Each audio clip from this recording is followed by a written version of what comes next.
Swimming পুলে যাওয়ার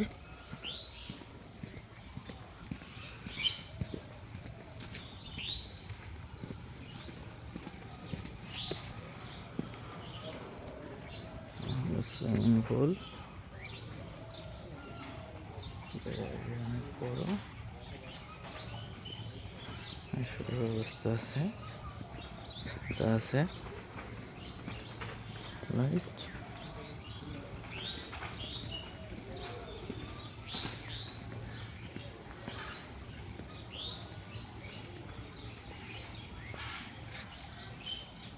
বেশ সুন্দর। সুইমিং পুলটা অনেক বড়, একদম আমরা যদি যাই ওই মাথা দিয়ে গিয়ে ঘুরে জিনিসটা ওই পাশে। এই রিসোর্টে এসে আমি ফার্স্টে ভেবেছিলাম এটা হয়তো কোনো লেক হবে, internal lake, but it's actually a swimming pool.